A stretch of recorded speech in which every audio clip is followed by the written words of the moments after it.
All right, so I did my country report on the Democratic Republic of the Congo, as you two know. This is my audience, and so we're just going to get started.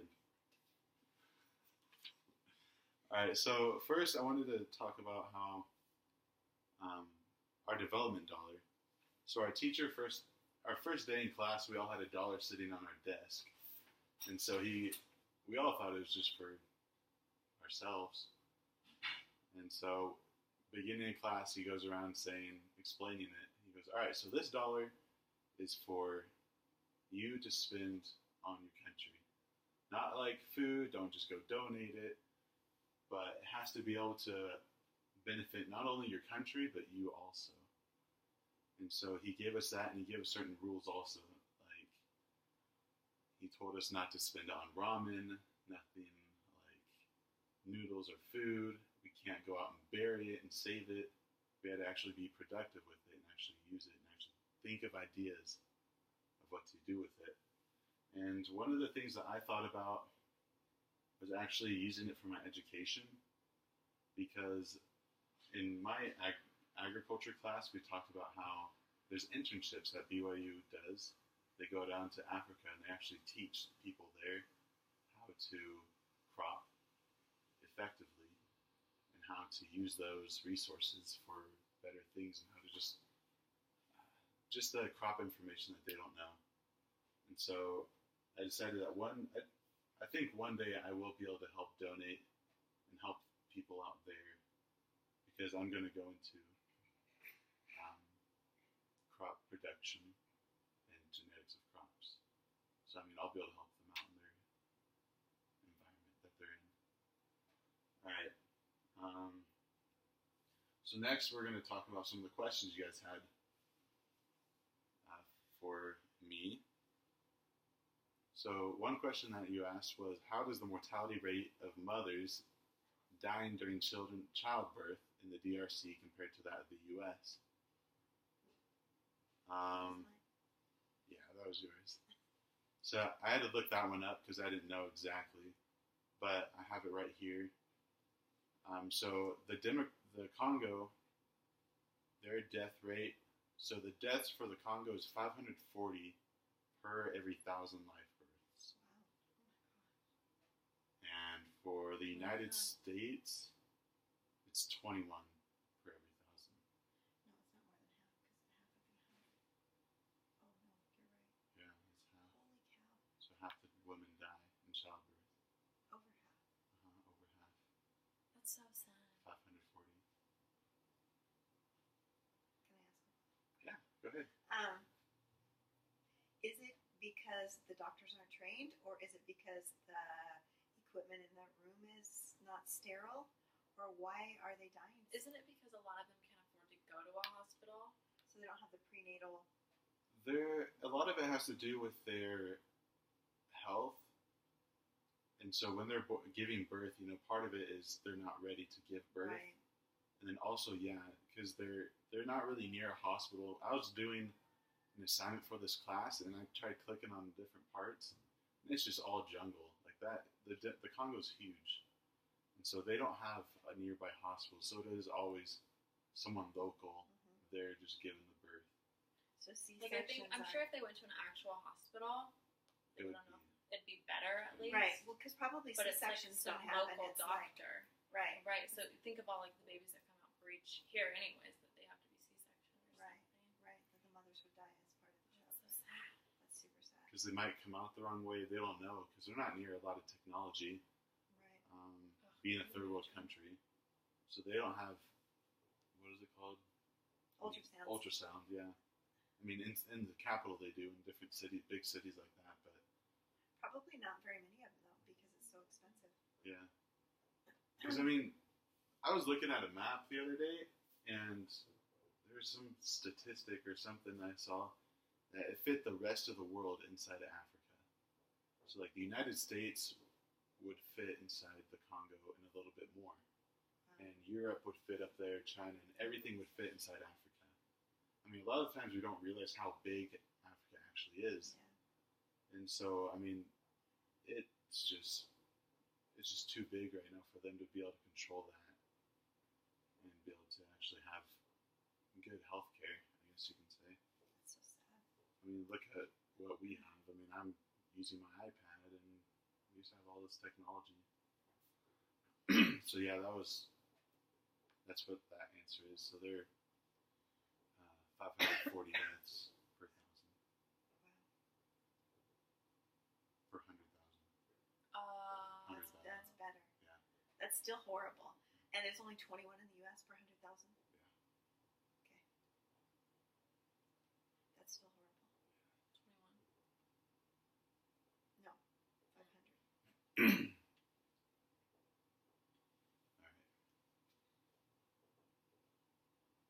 All right, so another question that there was that I just want to answer for you guys was, how do the Lifesaver filter bottles work?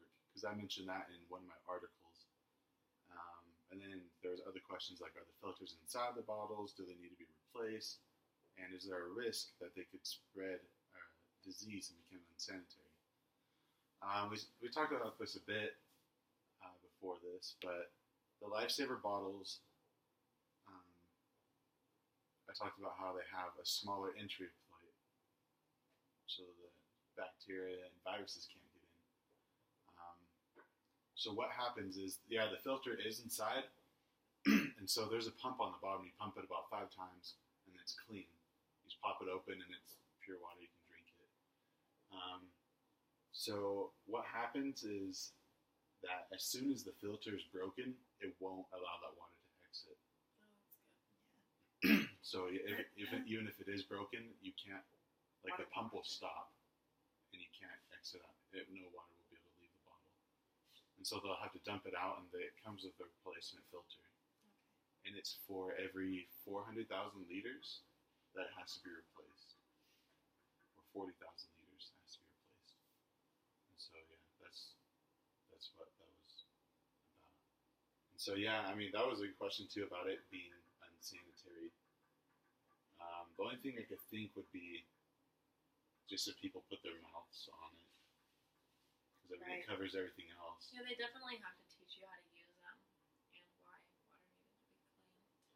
Because, I mean, in this presentation, have you guys heard of TED Talks before? So it's like an organization that does they bring a lot of new technology and different things like that to the world, and to help solve world hunger, world problems, stuff like that. And so this guy was showing pictures of, he had given some to children in Africa, and he had taught them how to use it. And they, by the truck, they had them out there, and they're all using them, sharing it. That's cool. But yeah, that other thing on the website, they're trying to get water out to those villages outside the city, and that's why you mentioned how it might be unsanitary. But yeah, Those are just traveling water bottles. Yeah, little kind of. We had those in football, like the spouts. You just go put your mouth on it. All right. You good so far? Any questions? Nope. All right.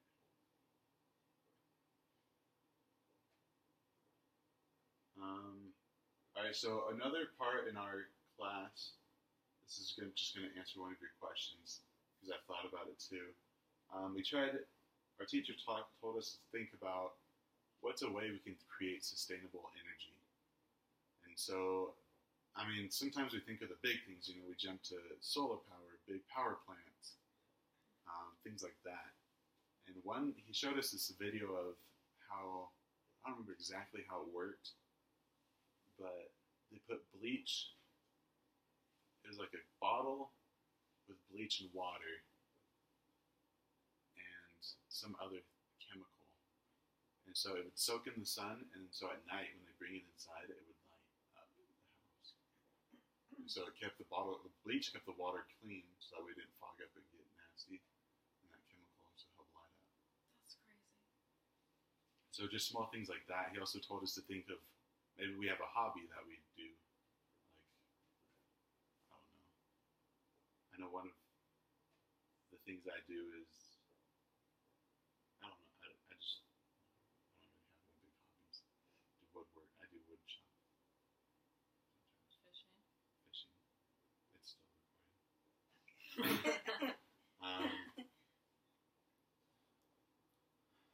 So your question is solar power feasible in rural areas?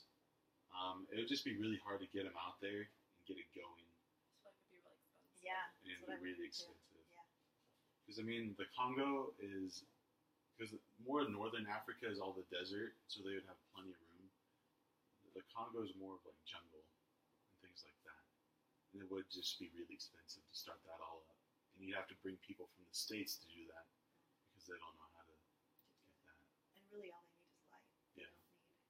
They're not ready for anything else. And so, yeah, you just need to protect solar panels because people might also because I've heard of people even back home sneak out to like the solar panels and they break off like the glass pieces, and they sell them in the market for like a good price too, like $500.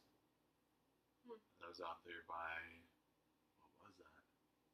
There's a power plant out by Delano, I believe, or Taft. People were breaking in and stealing them. No offense to anyone out there. Yeah. But also about education. You asked if there are any scholarships or grants offered by the government for the secondary education. Right. For the secondary education, there isn't anything like that. I know there is some for the college level to help, just get people educated like that once they get to that level, if they get to that level. But secondary education is always more on the family and the parents. But the way they look at things, for women, usually is before secondary, like you're supposed to come home and be a wife. You're supposed to be ready to get married. That's crazy.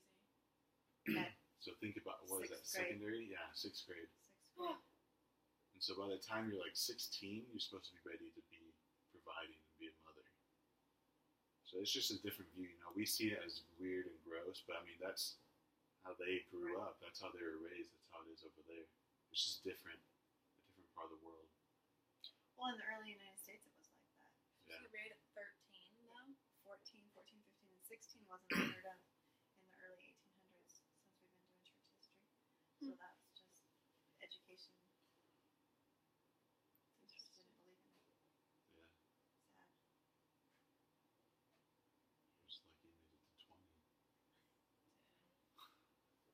13 is like, no.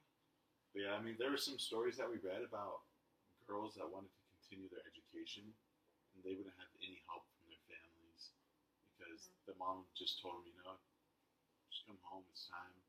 But that she would always pursue, go out, and she'd walk 20, what was it? It was a ridiculous amount, like, I want to say 21 miles total in a day, there and back for school.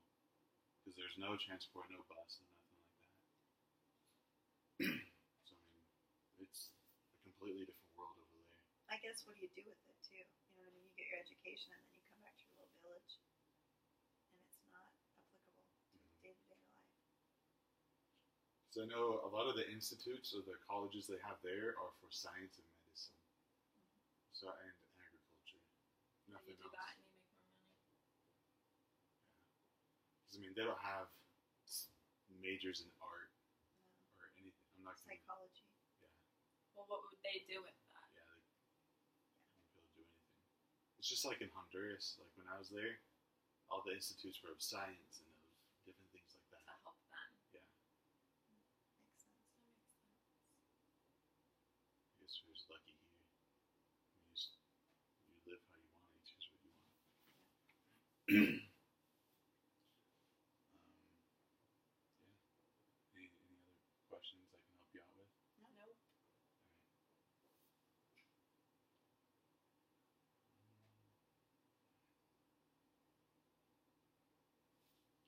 Alright, so just the two other questions.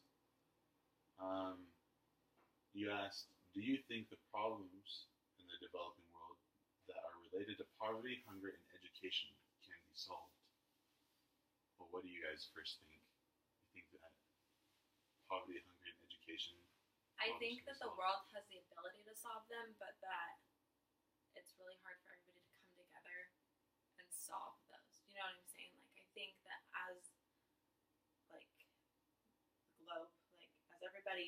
have the means and the ability and the education, but that like it's hard to get everybody to sit down like together, like leaders of all the countries, and discuss how to solve these problems and decide on what to do, because everybody's gonna have an opinion and be like, well, this isn't the best idea. Whereas if we just started like, let's pick this country and like solve the problem of unclean water or something in this country, good, solved. Or like pull people, like a couple hundred people out from each, train them to be doctors or something, so that, because a lot of the disease and stuff is just because people don't know any better. Or they don't have the vaccines. Right. available in their There's no country. reason that they shouldn't be able to be educated just to be able to survive to be like 35. So I think like, yeah, like we have the means, but that it's an, like, not to say unrealistic goal, but that it's easier said than done. Well, and I think, I mean, if you just take, okay, so hunger you'd think would be solvable, but the poverty and the education kind of go hand in hand. And I agree with what you're saying as part of that. Yeah, we can solve it sitting around the table as diplomats and say, this is what we think needs to be done. But then for the trickle down, where you say, you know, that the moms in the homes are saying, you know, at 16 you should be married. I mean, you should have been married by now, and education isn't important. That's hard to train. Like that A lot in of and it of is itself. cultural. Yep. And I don't know that you can They overcome don't want to some change cultural, yeah, that's hard to do. You can sit down at a table and say, here's what we're going to do, but yet culturally, it. I think it especially takes the men years. of those countries are like, we don't want the women to be educated. And I think another part of it, and this is sad to say, is that the leaders of some countries that are better off think They don't that's want not their my people- problem. Well, they don't want their people educated either. Right, but like of like America, it's easy to be like, we're donating this to you, but like at the same time we're like, we got our own problems to work with. So sorry that your people are starving and dying, but we gotta handle what's going on over here. You know what I mean? Which is sad. Yeah, which is why that's why they are millennial goals, because the UN got together. You know, they all decided, kind of like you guys said, yeah, let's end poverty, let's end hunger, let's get everyone educated. And it's just that trickle down that's difficult. You know, they only allowed 15 years Yeah, for that to wasn't happen. very long. And so, I mean, you can't. I mean, you can do. You Aren't can they make done like progress. next year? This 2015, and they'll be coming out with new goals. But it should be the same one. Maybe choose 4. Smaller ones. Maybe choose smaller ones. Maybe don't choose 8. Yeah, I mean that's. Will be I mean, fun if you to look watch at just even the goal of poverty and you think the United States is an intelligent country with a lot of means, we should be able to solve poverty or hunger in our own country. And we don't seem to be able to Or do the that rate in of our own mortality. I agree with that too. And I think another thing with like the people not caring is like, I learn about this stuff and I think that is so sad. I wish there's something I could do. And there easily is something I could do. And you don't. You're like, well, I'm busy. And you kind of do your own thing, which is so sad because people are over there dying. And I'm over here like, oh, I have to study for this test. And like people are like, people are like, I think it just gets forgotten about by the people that aren't going through it. It's true. Yeah, because I mean, we watched a video in class about aid, about getting aid to Africa in specific, and so the girl, this lady was from Africa. You know, she's higher up. I'm pretty sure she's a representative of Africa, and so she talked about how charity, like all the charity funds that go to Africa, you know, they're just wasted. Like it's just a short-term deal. Like, yeah, it'll help someone go to college, it'll help someone go to school, get that education, but then it's just gone. It's not really something big that can be used. Well, I think the other thing with that is like, yeah, like you talked about how big Africa is, and so think like of all of the people there that need help. Like they have most of the population, because think of how many, like, I don't know, kids are born to families that don't have birth control. You know what I mean? And whose main purpose is to have kids, because the more kids you have, the more money you make. And so like they have most of the population, and so maybe we don't have the ability to help, but or like to solve it, but we definitely have the ability that it shouldn't be as bad as it is.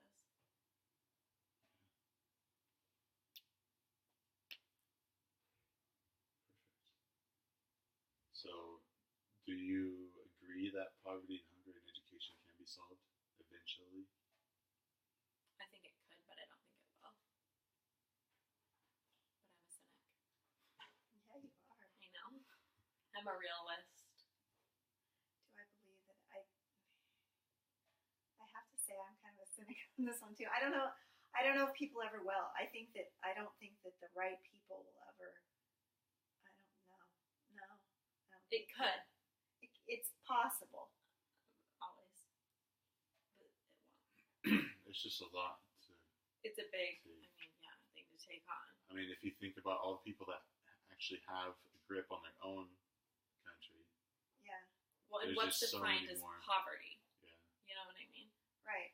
Well, and There's always it going to goes be back some to people there's that are poorer than others. There always is going to be the poor class. Well, look at a country like ours and Europe, and that are very, very. There's still poverty and hunger and homeless people.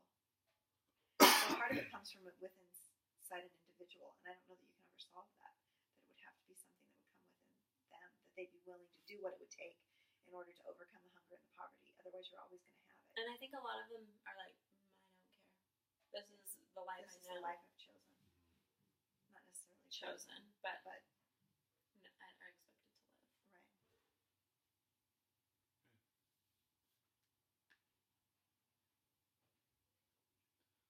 right. All right. So the last question was: do you think that making education more available would solve a lot of the problems in the Congo? I personally think that it would solve a lot of the problems. I mean, we kind of just discussed it a bit right now. You know, it comes from from people wanting to make a change. Because I mean, some of the guys, you know, like in the villages, they're out trying to provide for their family. They're not really making money. But I know the women do make crafts and stuff like that at home to sell in the market, different things like that, pottery. But I just think if you had an education, how much that would solve. Like, if you got at least like a minimal education, you would know, don't drink that water, that's not clean. Or you would know, like, don't do this, that's not, you know what I mean? Well, or you could go on to go and be a doctor or do something. You make more money. You can More help effectively improve. farm your land. Mhm. Know how to get the most out of the land that you're farming, or I don't know. Yeah. Like, where Build would we water be systems that would bring clean water to your families. Exactly. Like, think of, like, some people are born just, like, naturally, they're a genius, Todd. But, and, like, it's not like that doesn't happen over there. They just aren't being nurtured to use that ability. So, like, they could be coming up with a solution because they're in the situation. And so they could come up with, be like, this is what we should do to get clean water. But they are taught to go to work, make money, provide for my family, survive, not to try and solve the problem, just to kind of like get through it how they've been taught, not to improve it. And so I think, yeah, education is everything. And with education comes a desire for change, I think, which is key. You gotta have a desire to change in order to. Well, look at the uneducated people here. Like, that's.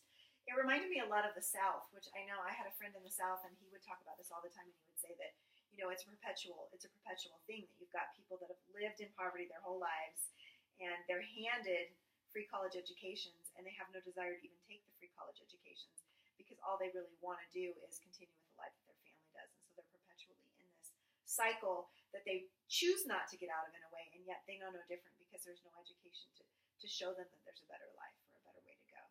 And so I think that happens even in our own country, but especially in countries where nobody's broken through the cycle and seen that education can provide A, B, and C for my family, and instead of just getting by, we could have this. Do you know what I mean? Yeah. We could. And They don't even think about it. No, because the realization of it's not there. So, yeah, education would help.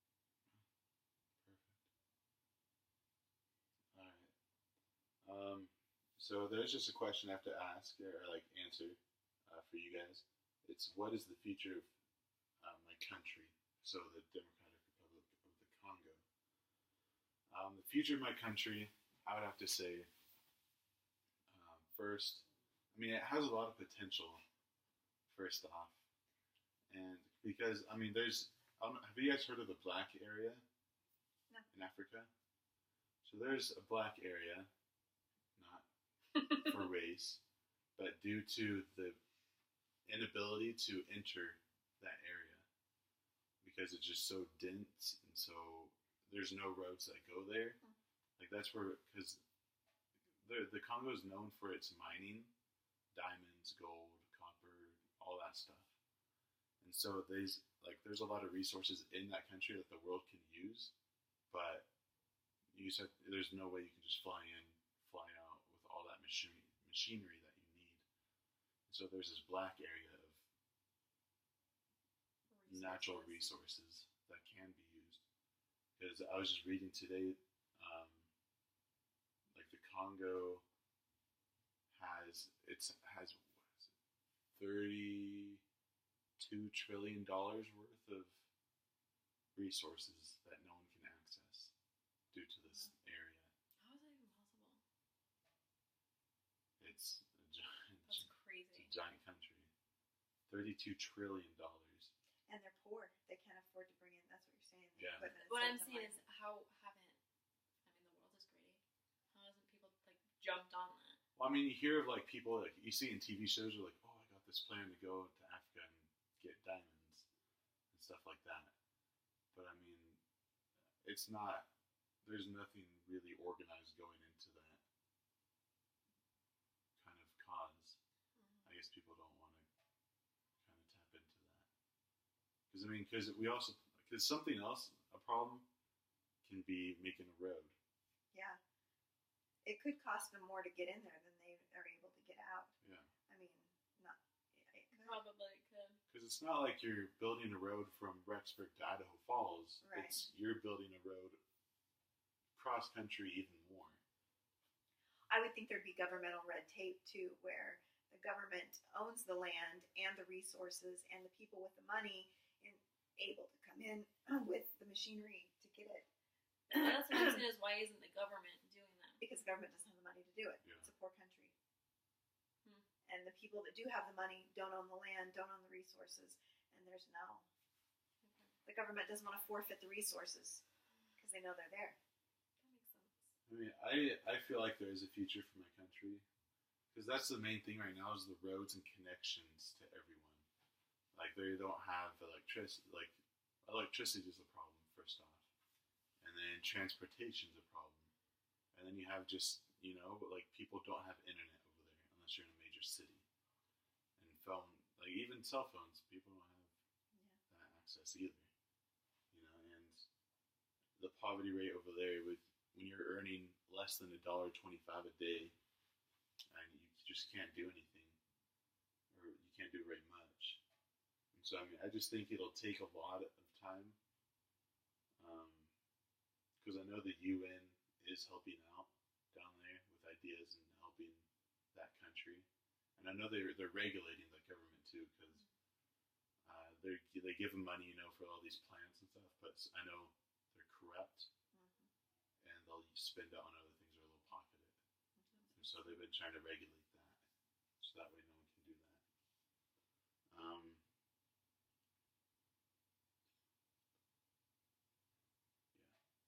Yeah, I think they really do have a chance at a better future altogether.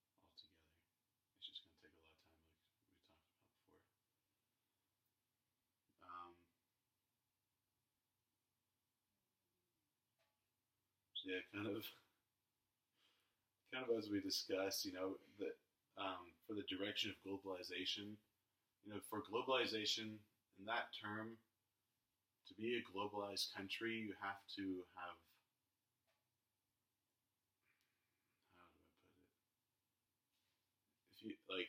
If you're going to be globalized, you need to have other parts of other countries, or have good contact, good relations with other countries.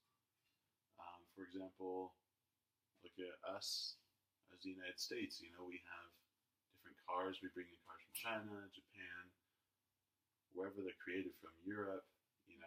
We're kind of the nationality country from everywhere. We import a lot. Yeah. Yeah, we do. And We export a lot too. yeah. And so, I mean, that's just something that happens. I mean, because I was looking today, the Congo exports to China 53%, Wow. and then after that is South Africa, I believe, if I remember correctly. So I mean, between those two, those are the two most that they're trading with, and then bringing stuff in. And when they bring in things, it's mostly machinery and transport. So cars from China and machinery from South Africa. But I mean, they're not really going anywhere in terms of globalization because there's lack of money and lack of resources to do that. All right. All right. So we're just gonna go back and we're gonna visit the future Millennial Development Goals that you guys thought would be good. You guys remember those? Mine are so good. Mine are too. I have yours right here. Yep. All right. So, which ones were your goals? Which ones did you have down? Mine. Yeah. I have help educate the people of the DRC to better harvest their natural resources that now go unused. Was the only one? No. Okay. Number two, achieve universal lower level secondary education. So you talked about the primary was universal, but is there a way that they could take them a step further and get them through high school or even junior high? Maybe would be a good start. Educate women on prenatal nutrition and postnatal child care. Bring hospital sterilization techniques up to date where there are hospitals available. And promote gender equality by making education equally available for females as males. I think with that, equally important. Yeah. So instead of just jumping straight in to a third world country and changing it, you're saying more like educate them. Right. Which one was that? Educate women on prenatal nutrition and postnatal child care. Right. Because I mean, I think that's a big part too. They just don't know about that. They don't know what to do. Yeah. So I mean, the goal was to go and help reduce child mortality rates. Maybe it should be help educate the mothers and help educate the women about prenatal care and stuff like that. I thought it was a good one. I think we talked a lot about that with the education. That a lot of problems would be solved with further education or a greater importance on education. Like two of yours have to do with education. Yeah, and as I look at them again, and after listening to you talk, it makes me think, what are they teaching in that primary education schools and the lower level secondary? I mean, some of that could be taught if we're talking about women going out and getting married and having kids at 13, 14, 15, 16 years old, then maybe you teach life skills. Do you know what I mean? Life skills. Teach some of that instead of maybe like art or other stuff. Right. Maybe we should teach more like, right. This is how to maybe survive. It's not as important that they know algebra as it is that they know how to deliver a baby. Yeah. Or take care of the baby. Or what it takes to be healthy during pregnancy, and then how to take care of the baby following pregnancy, so that they will be more healthy. And what to eat if vitamins aren't provided. What can you eat that's available to them? What should you not eat? Yeah, or what should you avoid I bet eating a lot of during that that is time? part of it too, because maybe that's not there. But I've read about some countries where they chew on tobacco plants a lot. Mm-hmm. Probably shouldn't be doing that. And they probably don't even know that. Right. Absolutely. True. Those are all good. I like those goals. But you're right. Mine are almost all education. Mm-hmm. So are Whitney's. I mean, Whitney has one on education. One was achieve universal secondary education. So yeah. Same as mine, huh? Create jobs that will support families. Which again, those jobs should be taught in the secondary education. The third one was end childhood or child prostitution. That's so sad. Below 18. No, prostitution in general.